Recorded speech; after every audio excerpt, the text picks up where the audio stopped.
오늘 함께 보실 말씀은 다니엘 5장 1절부터 14절까지입니다.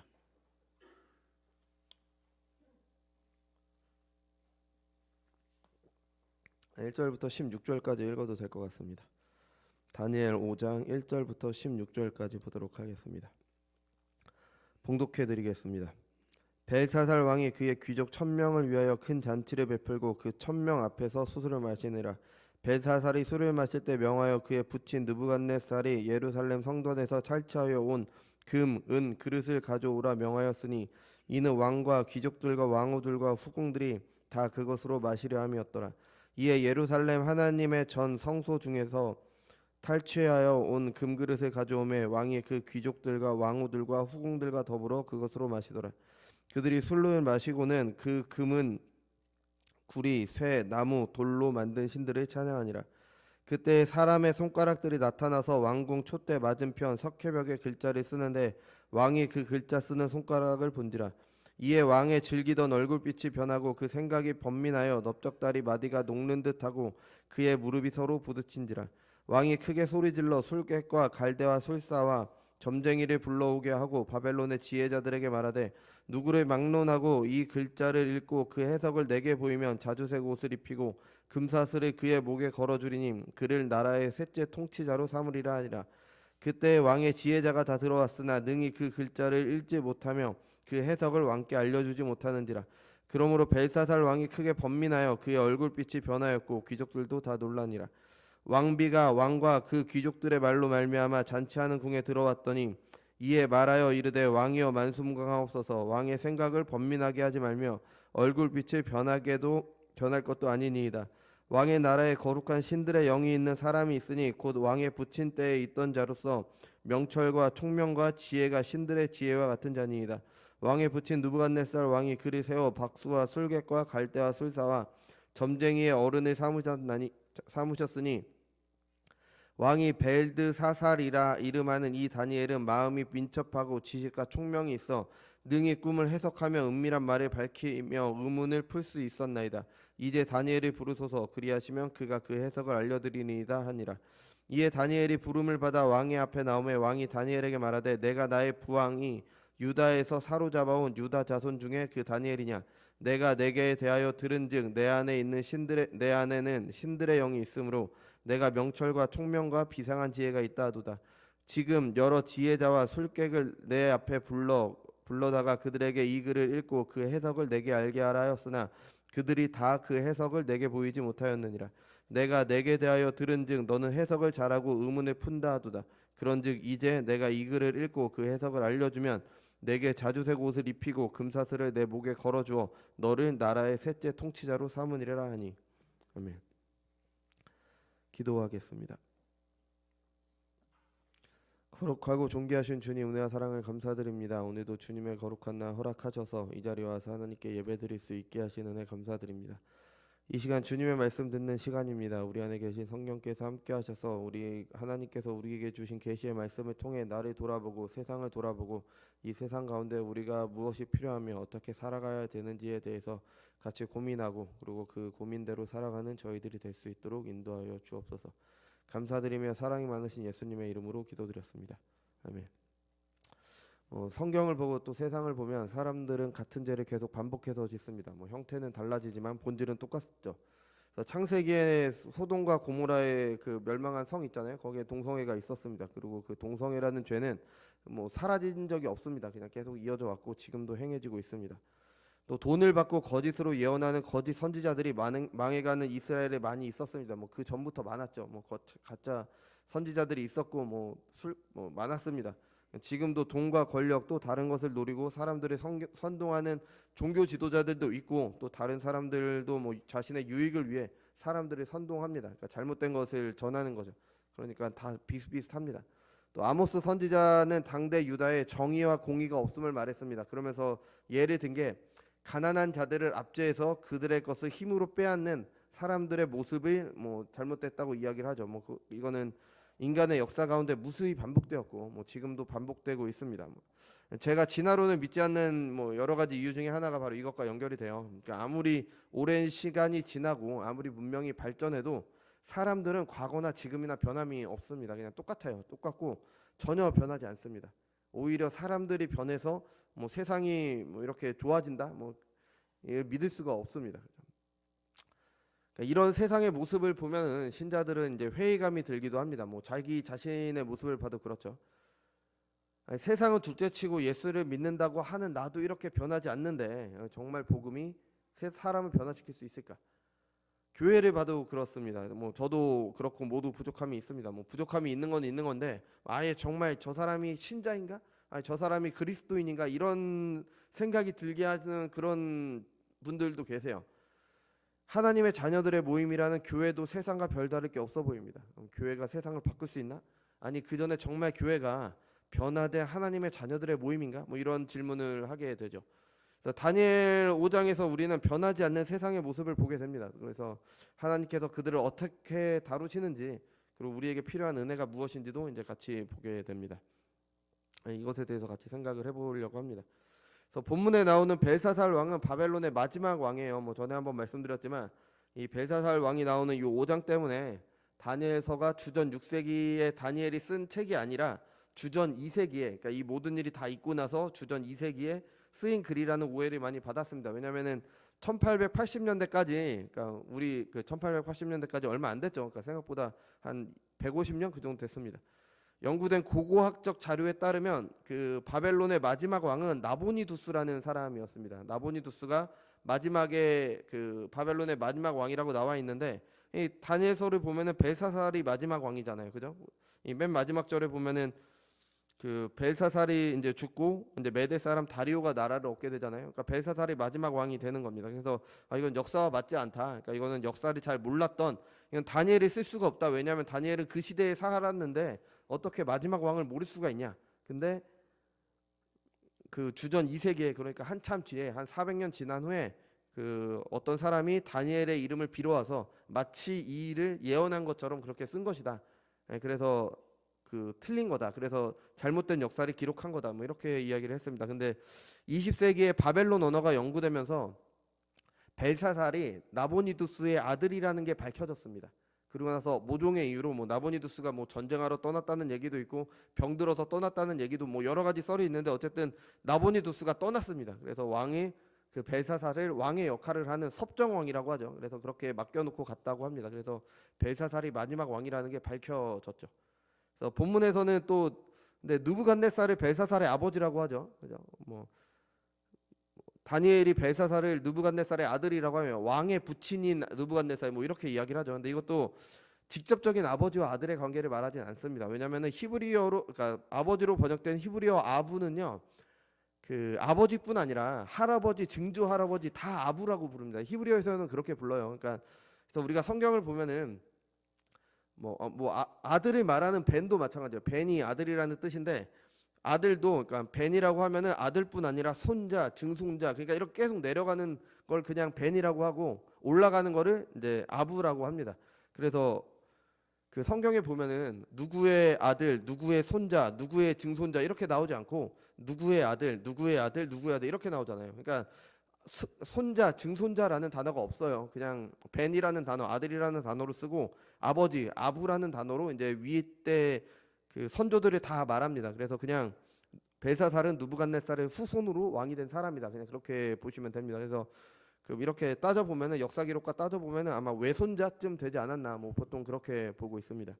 이거 뭐 간단히 말씀드리면 느부갓네살이 죽은 후에 아멜 마르둑이 8년 동안 바빌론을 통치를 했어요. 근데 그 아멜 마르둑 우리가 많이 들어본 이름이에요. 그 느부갓네살이 죽은 후에 이제 여호야긴 있잖아요. 여호야긴이 37년 만에 풀어준다는 얘기가 성경에 나옵니다. 열왕기 하였나 거기에 나오잖아요. 그때 왕이 에월무로닥이라고 나와요. 이게 그 히브리어 음역 때문에 에윌무로닥이라고 하는데 원래는 역사서에는 아멜 마르둑 그렇게 말합니다. 뭐 비슷하죠.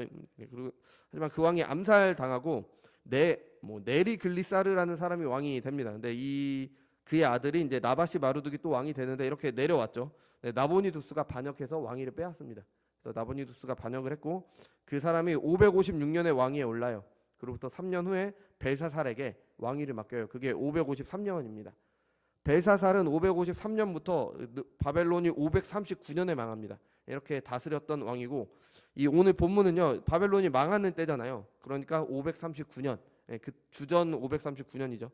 그때 바벨론의 이야기를 담고 있습니다.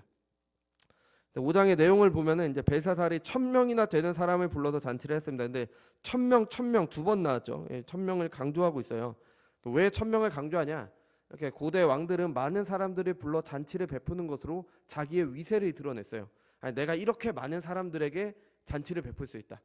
내가 이렇게 많은 사람들을 먹일 수 있다. 이렇게 이야기를 하는 겁니다. 그러니까 이게 바로 전장에 나오는 느부갓네살을 나타냈던 하늘까지 닿은 큰 나무를 떠오르게 하는 거죠. 온 세상을 먹이던 느부갓네살처럼 나도 많이 먹을 수 있다. 이렇게 벨사살이 보여주고 과시하고 있는 거죠. 그리고 하나님을 거절합니다. 그 잔치에 예루살렘 성전에서 가져온 그 성전의 기물들, 그 하나님께 제사드리기 위해 있었던 그 기물들을 그 사용을 해서 술을 마시죠. 물론 뭐 거룩한 물건이라고 우리가 하는데 뭐 하나님께서 쓰시기 위해서 구별하셨기 때문에 거룩한 것이지 그 그릇 자체가 거룩했던 건 아닙니다. 그래서 성전이 무너진 다음에는 뭐 큰 의미가 없었을 수도 있지만 하나님을 제사하기 위해 사용되었던 성전 안에 있던 그 그릇을 가져다가 내가 그것으로 술을 마신다. 이거는 명백하게 하나님을 거절하는 거고 무시하는 행동입니다. 그러니까 벨사살은 하나님을 무시하고 있어요. 그러니까 이거는 금신상을 만든 느부갓네살과 똑같습니다. 우리 기억하시죠? 2장에서 신상에 대한 꿈을 통해서 뭐 금, 은 뭐 이거 있었잖아요. 그걸 통해서 시간의 주인이 하나님이심을 밝히셨습니다. 근데 3장에서는 느부갓네살이 금으로 된 신상을 만듭니다. 금으로 표현된 그 바벨론, 그의 나라가 영원할 것이다라고 이야기를 하는 거죠. 하나님이 아니라 내가 시간의 주인입니다라고 주장을 하는 거예요. 그러니까 하나님을 거절을 한 거죠. 그러니까 똑같습니다.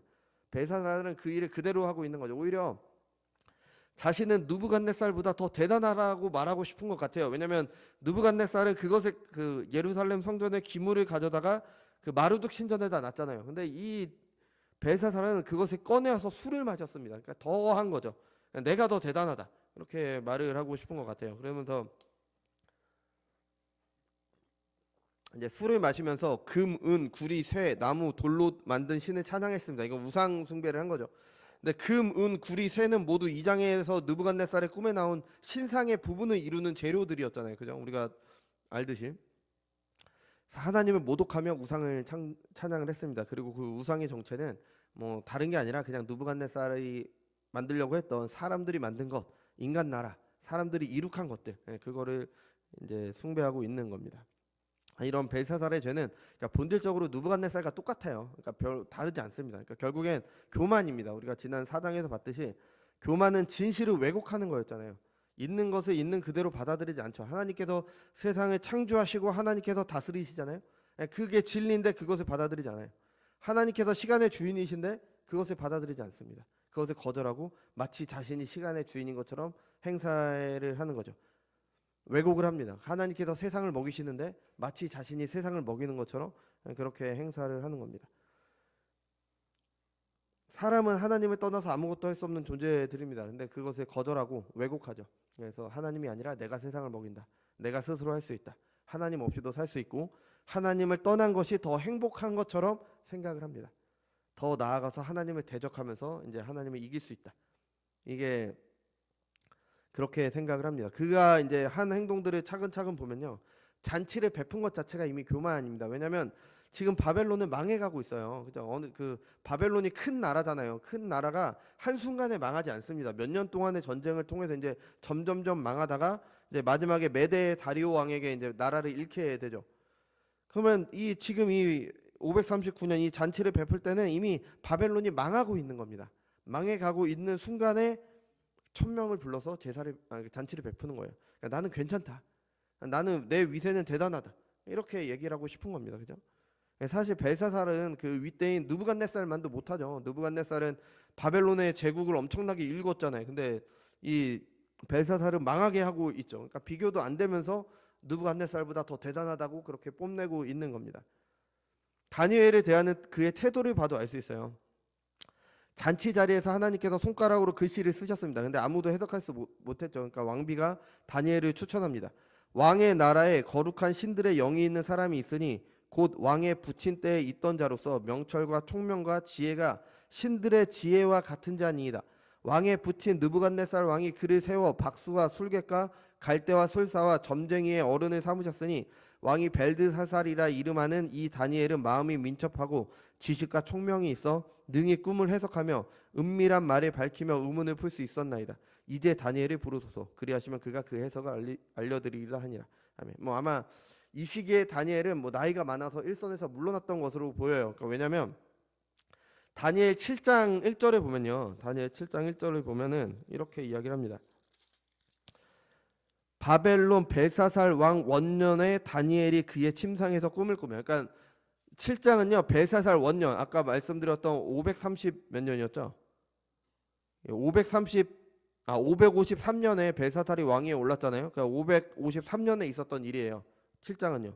8장을 보면은 나 다니엘에게 처음 환상이 나타난 후 벨사살 왕 제3년에 그러니까 3년째 있었던 일입니다. 그러니까 뭐 550년 뭐 그 정도 됐겠죠. 그러니까 그때 있었던 일이고 그러니까 이렇게 다 지나고 나서 이제 다니엘이 나이가 들었을 때 이제 5장에서의 일이 있었던 겁니다. 그러니까 7장과 8장이 먼저 있었던 일이에요. 그러니까 이미 다니엘은 나이가 많아서 일선에서 물러났을 그때라고 보통 사람들이 봅니다. 근데 아마 그래서 벨사살이 다니엘을 몰랐을 거다 뭐 그렇게 얘기를 하는데 뭐 몰랐을 것 같지는 않아요. 왜냐하면 워낙 유명했을 테니까 이 왕비도 알고 있는데 벨사살 왕이 몰랐을 리가 없습니다. 근데 그냥 무시를 했겠죠. 근데 이 벨사살은 다니엘을 벨드사살이라 부르지 않고 다니엘이라고 불러요.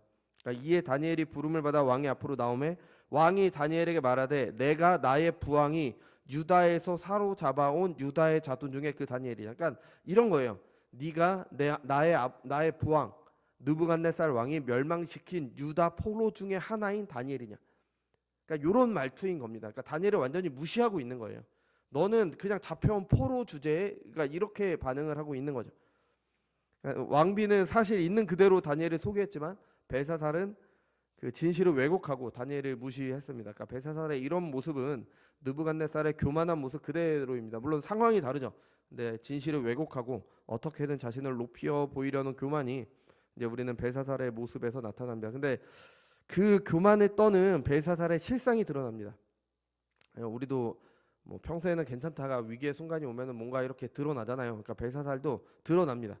하나님의 성전에서 사용했던 기물들로 술을 마시며 하나님을 무시했죠. 그런데 하나님께서 손가락들로 글씨를 쓰셨습니다. 그때 왕의 반응입니다. 즐기던 얼굴빛이 변하고 그의 생각이 번민하여 넓적다리가 녹는 듯하고 그의 무릎이 서로 부딪힌다. 그러니까 아주 두려워한 거예요. 얼마나 무서워했는지 다리가 녹는 듯하고 뭐 이게 마디가 이렇게 부딪힐 정도로 마디가 이렇게 벌벌벌 떨었다. 그러니까 이런 겁니다. 그러니까 하나님의 진노 앞에 벌벌 떨고 있었어요. 그러니까 벨사살이 마치 자신이 과시한 것처럼 뭐 대단한 사람이라면은 이런 일에 흔들리지 않습니다. 그죠? 자신에게 확신이 있는 사람은 다른 사람들의 말에 크게 흔들리지 않아요. 그래서 뭐 제가 뭐 그 백종원 씨 그분이 하시는 말씀을 들은 적이 있는데 식당을 처음 운영할 때 하시는 실수 중에 하나가 손님의 말을 듣고 맛을 바꾸는 거라고 해요. 왜냐하면 확신이 없으니까. 장사를 수십 년 한 사람들은 한 사람의 말을 듣고 바꾸지 않아요. 왜냐하면 확신이 있으니까요. 근데 처음 시작하면 잘 모르니까 이제 막 바꾼대요. 그게 실수라고 그렇게 얘기를 하시더라고요. 그러니까 벨사살은 실제 가진 것이 하나도 없으니까 만약에 확신이 있었다면 벽에 글씨가 쓰더라도 뭐 좀 이상하고 좀 두려워하는 마음이 있었겠지만 이렇게까지 떨 정도는 아니었잖아요. 그죠? 그냥 벽에 쓰여진 글씨만 보고 그냥 바들바들 떨었습니다. 그게 무슨 뜻인지도 모르고 그냥 떨었죠. 그의 신하들, 그러니까 그 대단하다던 바벨론의 신하들도 무능했습니다. 우리가 이전에 봤듯이 하나님께서 주신 계시를 전혀 이해하지 못합니다. 그들은 벽에 쓰여진 글씨를 읽지도 못하고 해석하지도 못했다라고 그렇게 이야기를 해요.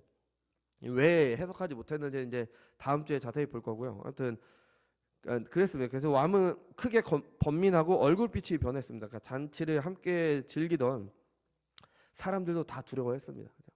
그들은 잘난 척했지만 위세를 부렸지만 아무것도 아니었죠. 그냥 벽에 쓰여진 글씨 하나 보고 벌벌 떠는 그냥 그런 존재들이었습니다. 이미 말씀드렸듯이 그들은 하나님의 성전 금그릇으로 술을 마셨습니다. 그러면서 금, 은, 구리, 쇠, 나무, 돌로 만든 신을 찬양했습니다. 그들을 무시했던 하나님께서 진노를 나타내셨을 때 그들은 두려워했습니다. 근데 그때 그들이 찬양했던 우상들도 그 앞에서 아무것도 하지 못했습니다. 그러니까 아무것도 아닌 겁니다. 우상들은 아무것도 아니에요. 그러니까 이사야 44장 9절에서 7절을 보면은 이런 우상의 허무함을 아주 잘 말해줍니다. 우리가 찾아서 한번 읽어볼게요. 이사야, 너무 길어서 이거는 제가 읽어드리더라도 눈으로 한번 보시는 게 좋을 것 같아요. 이사야 44장 9절에서 20절입니다.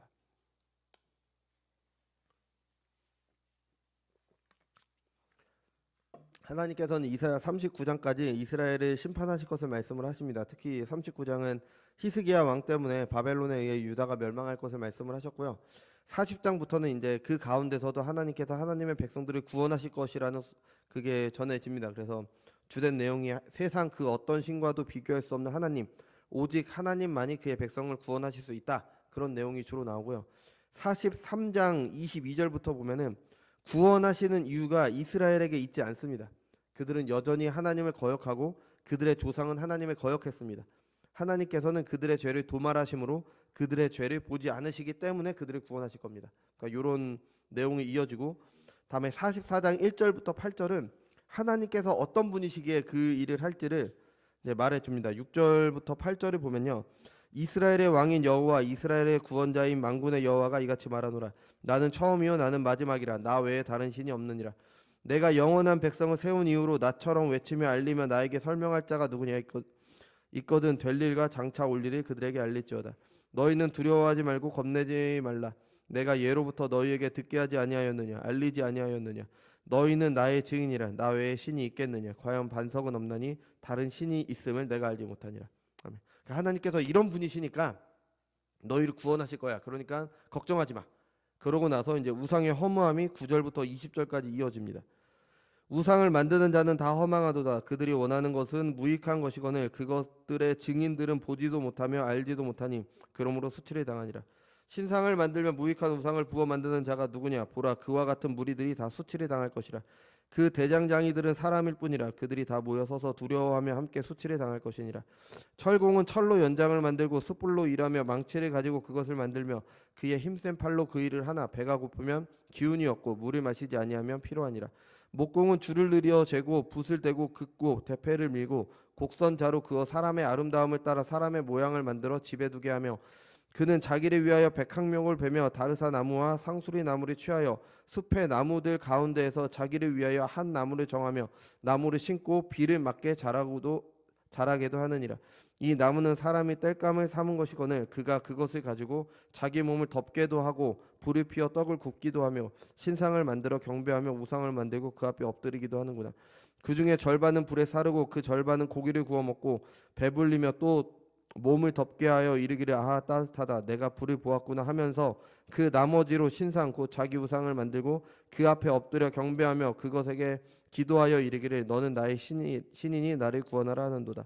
그들이 알지 못하고 깨닫지도 못하면 그들의 눈을 가려서 보지 못하여 그들의 마음이 어두워져서 깨닫지 못함이라. 마음이 생각도 없고 지식도 없고 총명도 없으므로 내가 그것의 절반을 불사르고 또한 그 숯불 위에 떡도 굽고 고기도 구워 먹었거늘 내가 어찌 그 나머지로 가증한 물건을 만들겠으며 내가 어찌 그 나무 토막 앞에 굴복하리요 말하지 아니하니 그는 죄를 먹고 허탄한 마음에 미혹되어 자기 영혼을 구원하지 못하며 자기 나의 오른손에 가진 것이 있지 아니하냐 하지도 못하느니라. 아멘. 그러니까 이게 참된 구원의 하나님과 대조되는 우상의 모습이죠. 그러니까 우상을 만드는 거는 아까 처음에 간단히 말씀드리면 사람입니다. 사람. 그러니까 철로 된 우상을 만드는 건 사람이다. 아니 사람이 그 지치면 먹고 마셔야 되는 그런 사람이 만든 우상을 너희가 섬기느냐. 이런 우상이 무슨 힘이 있겠느냐. 또 나무를 가지고도 만드는데 나무는 너희가 뭐 심고 자라게 하는 그런 나무 아니냐. 그러니까 반은 너희가 그것을 땔감으로 사용하고 고기도 구워 먹고 나머지 반으로 우상을 만들어 섬기느냐. 이게 말이 되느냐. 그러면서 그것에 소원을 비냐. 우상은 아무것도 아니다. 이렇게 이야기를 하는 거죠. 그리고 그것을 섬기는 사람들에 대해서도 이야기를 합니다. 무엇이 선인지 무엇이 악인지 분별하지 못하기 때문에 우상을 섬기는 거다. 그 나무를 섬기면서도 이게 내가 땔감으로 쓰는 거구나 말도 못한다.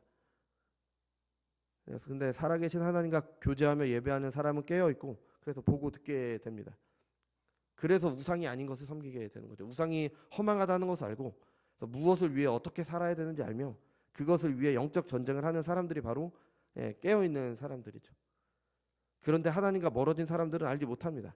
자신의 욕망을 투영한 것을 우상으로 만들고 그것을 신으로 여깁니다. 그것이 허망하다는 것, 아무것도 아닌데 결국 사람이 만든 건데 그것을 섬기는 거죠. 자기가 만들어 놓고 나머지 것들로는 세속적인 일에, 그러니까 나쁜 일이 아니라 그냥 세상적인 일에 사용하면서 나머지 것들로는 그냥 신을 만들어 놓고 그것을 섬기는 거죠. 그러면서 그것이 허망하다는 거, 아무것도 아니라는 것을 느끼지 못합니다. 왜냐하면 죄와 허물로 죽었기 때문입니다. 벨사살은 잔치를 베풀고 하나님을 무시하며 우상을 찬양하고 있을 때가 아니었죠. 왜냐하면 지금 망해가고 있잖아요. 그러니까 온 세상을 다스리시는 하나님께 머리 숙여 간구할 때입니다. 근데 그 자신을 알지 못하는 거예요. 여전히 자신에게 희망이 있다라고, 여전히 자신은 대단하다라고, 내가 이렇게 1000명이나 해서 위세를 부리면은 나는 괜찮다는 걸 세상에 보여줄 수 있으니까, 그러면 우리나라가 이 바벨론이 멸망하지 않을 것 같으니까 그렇게 하는 겁니다. 소망이 없다는 거, 나라가 망한다는 거 인정하지 못하는 거죠. 그러니까 겸손히 하나님께 엎드릴 생각을 하지 못하고 교만한 겁니다. 그러다 하나님께서 진노를 나타내시자 실체를 드러내는 거예요. 아무것도 못하고 그냥 벌벌 떠는 겁니다. 이게 교만한 사람들이 만드는 우상의 현실입니다. 하나님을 잃어버린 사람들은 우상을 만들어요. 어쩔 수 없습니다. 우상을 만들 수밖에 없어요. 사람들은 하나님의 빈자리를 자신의 욕망으로 우상을 만들고 그것들을 찬양하면서 그것들로 채우려고 합니다. 하나님을 대신하려고 해요. 왜냐하면 하나님을 잃어버렸기 때문에 다른 것으로 채우려고 하는 거죠.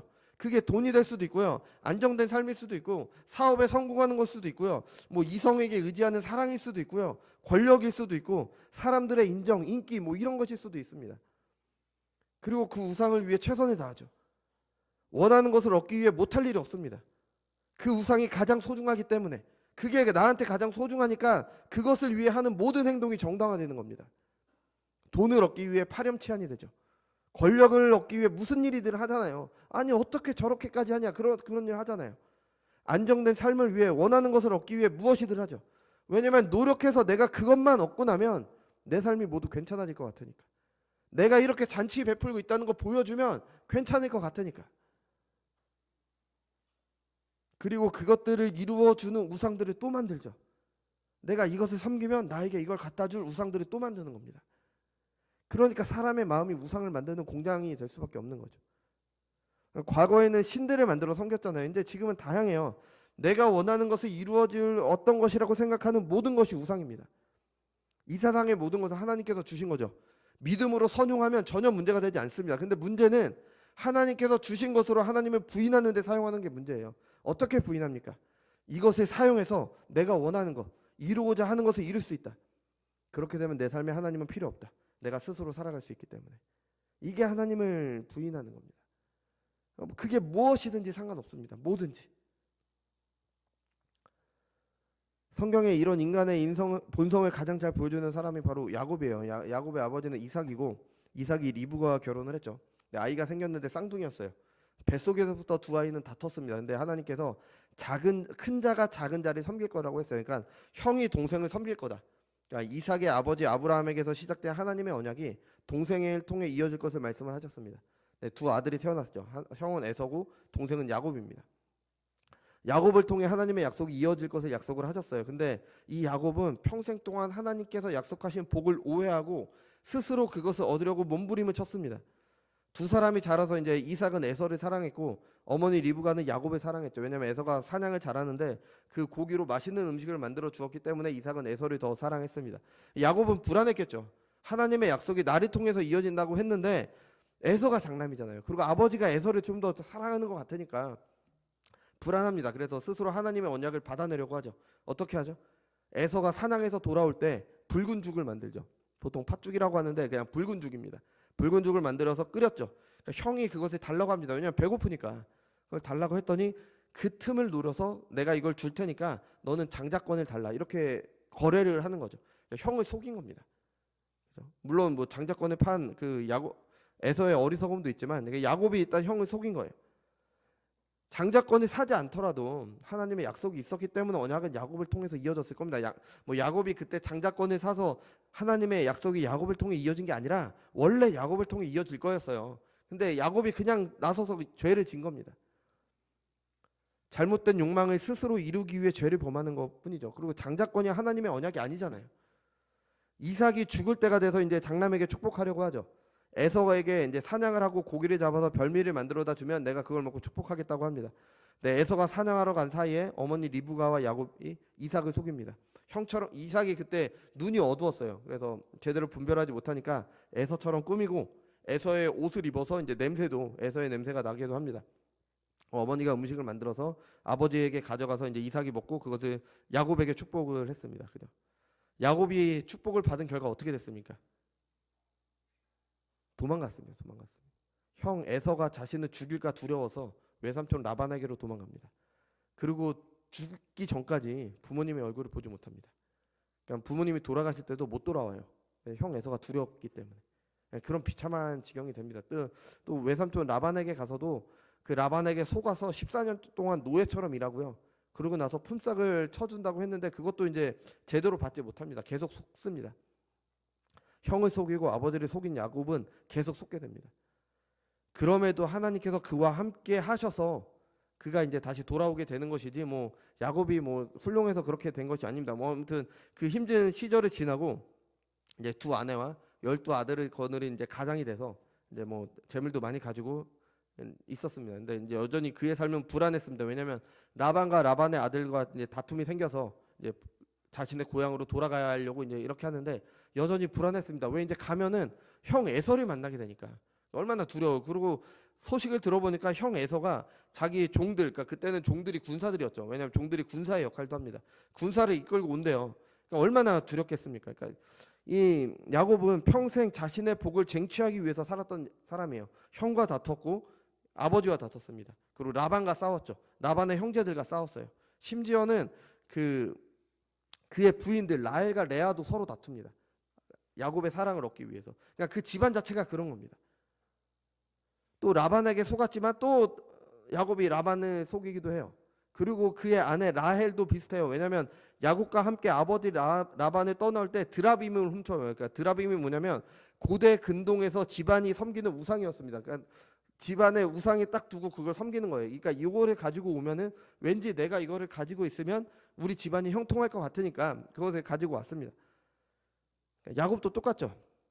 그러니까 라헬의 모습도 결국엔 야곱과 똑같았습니다. 그러니까 그 집안이 전체가 그런 분위기였어요. 근데 그렇게 막 싸우고 다투고 산 결과가 결국에는 죽음의 갈림길이에요.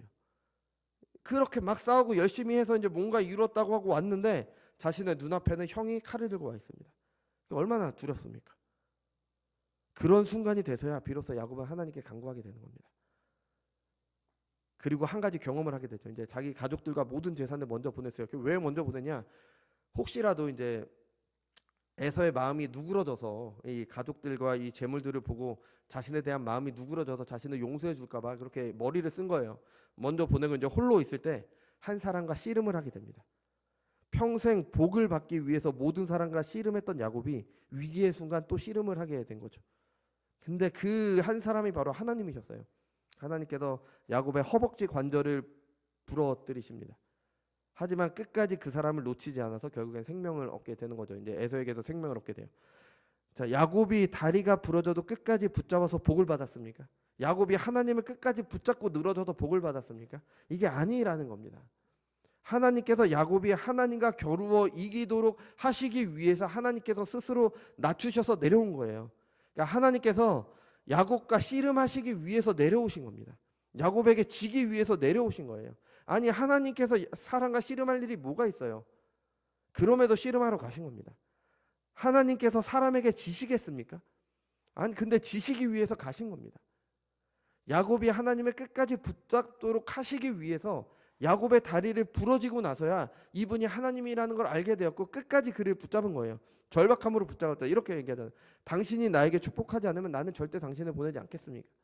요 말을 그 팀켈러 목사님께서는 이렇게 설명을 했어요. 여태까지 나는 지독한 바보였습니다.